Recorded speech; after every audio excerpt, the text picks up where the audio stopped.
The reason this is critical to understand and get into is that Sitchin places a highly literal interpretation on the epic of creation. That's the title of a Sumerian Babylonian epic. Sitchin's reconstruction of Earth's creation and our solar system requires the names of gods to be substituted for those of the planets as he has them. Here's what I mean by that, said in a little better way.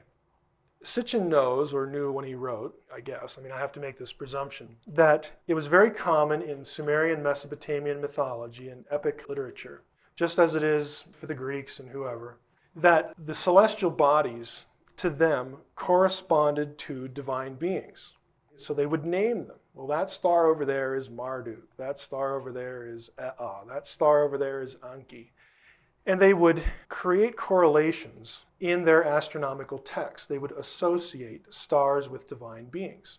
And so when the Sumerians did their rather boring work of astronomy, they literally did the math. They could tell you when the lunar eclipse was going to happen. They knew 5 planets plus sun and moon. There are always only 5 in every astronomical cuneiform text, only 5 planets that they knew about, plus sun and moon. But they could trace their movements, they understood constellations and things like this, and they associated them with different deities in their pantheon. Okay, Sitchin knows that, so what he does is he goes back to Enuma Elish, the epic of creation, or Atrahasis, and he says, well, these gods in these stories must correspond to the planets in our solar system.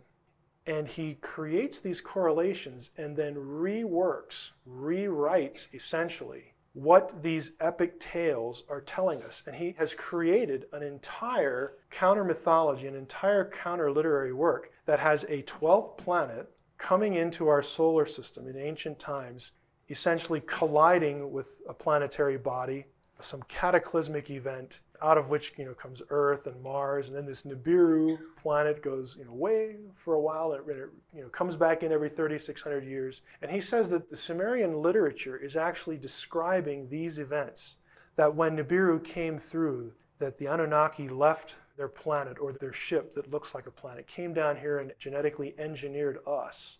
His entire theory depends on his matching certain planets with certain gods. Well, guess what?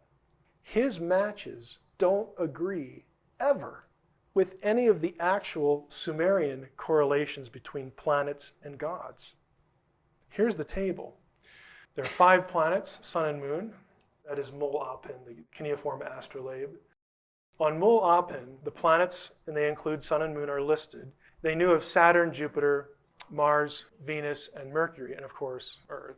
They would give Sumerian names to the various celestial bodies, and here are the lines. If you wanted to actually go look this book up, you can look at the lines of the text. It's translated in English. You can check what I'm saying. Here are the correlations. If you read the 12th planet, Sitchin will say the sun is Abzu, Mercury is Mumu, Venus is Lahamu.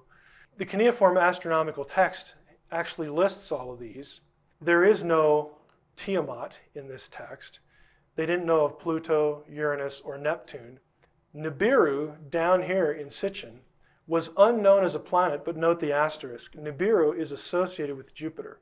It's also associated with Mercury in one text, and it is also just called a star. And that might give you the impression, well, did they know what it was?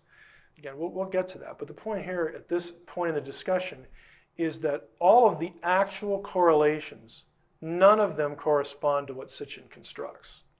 Now, my question here is really simple. This stuff has been published for a long time. Why didn't he just look it up? I'll tell you why.